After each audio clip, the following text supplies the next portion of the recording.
Taste the Daily. Stalin ஆட்சியில் எங்கும் எப்போதும் யாருக்கும் யாராலும் பாதுகாப்பு இல்லாத நிலை இருப்பது வெட்கக்கேடானது என எதிர்க்கட்சித் தலைவர் எடப்பாடி கே பழனிசாமி விமர்சித்துள்ளார்.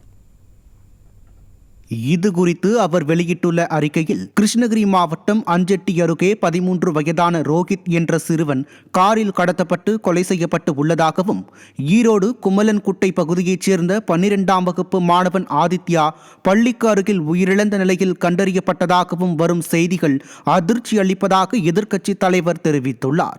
இந்நிலையில் ஸ்டாலின் ஆட்சியில் எங்கும் எப்போதும் யாருக்கும் யாராலும் பாதுகாப்பு இல்லாத நிலை இருப்பது வெட்கக்கேடானது எனவும் கழக பொதுச் செயலாளர் விமர்சித்துள்ளார். 13 வயது சிறுவனை காரில் கடத்தி கொலை செய்யும் அளவுக்கு குற்றவாளிகளுக்கு அச்சமற்ற நிலை இருப்பது என்பது காவல்துறையை நிர்வகிக்க வேண்டிய பொம்மை முதல்வருக்கு உறுத்தவில்லையா என எதிர்க்கட்சித் தலைவர் கேள்வி எழுப்பியுள்ளார். மேலும் மாணவர்கள் இடையிலான மோதலில் ஈரோடு ஆதித்யா உயிரிழந்ததாக செய்திகள் வந்த நிலையில் மாணவர்கள் இடையே எப்படி இவ்வளவு வன்முறை உணர்வு வருகிறது? அடிப்படையிலேயே பிளாட் அரசாக இருந்த திமுக அரசு இருப்பதையே இத்தகைய நிகழ்வுகள் உணர்த்துவதாக பொதுச் செயலாளர் குறிப்பிட்டுள்ளார்.